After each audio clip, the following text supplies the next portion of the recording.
Dans cet exercice, nous allons voir comment tracer un graphique représentatif d'une fonction affine.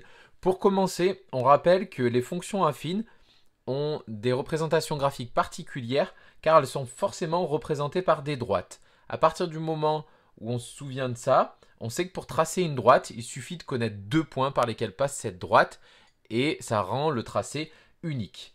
Donc ici on commence avec la première fonction, f1 de x égale 3x. f1 de x égale 3x, c'est en fait une fonction linéaire.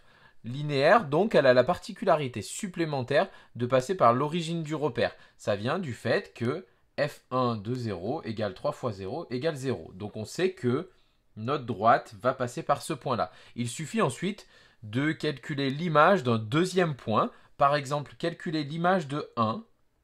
f1 de 1, c'est 3 fois 1, donc c'est 3. Donc on sait que le point d'abscisse 1 est d'ordonnée 3. Abscisse 1 est ordonnée 3 sera sur la droite. À partir de ce moment-là, on n'a plus qu'à tracer la droite qui passe par les deux points que nous avons placés. Et on a ainsi la représentation graphique de cette première fonction f1.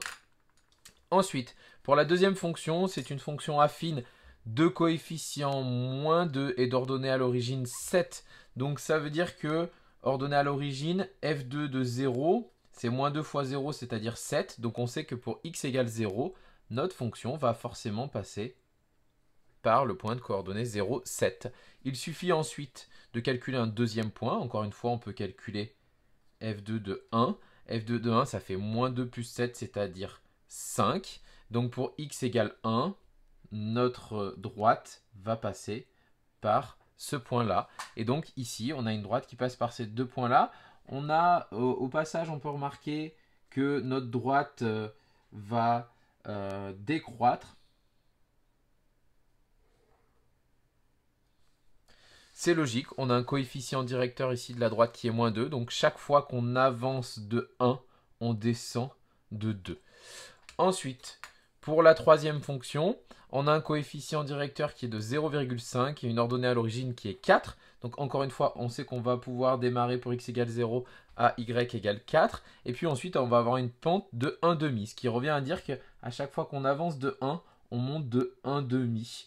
On avance de 1, on monte de 1,5.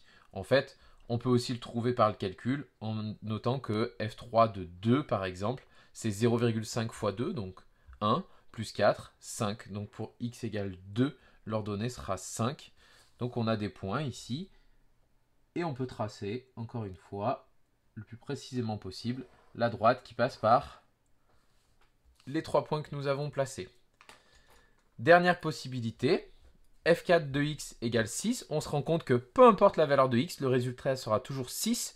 C'est une fonction affine particulière, on parle de fonction constante. On a donc une droite de pente 0, une droite qui commence à 6 et qui prendra toujours la valeur 6, donc qui sera parallèle à l'axe des abscisses.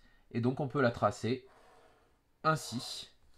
Donc voilà les représentations graphiques de nos quatre fonctions.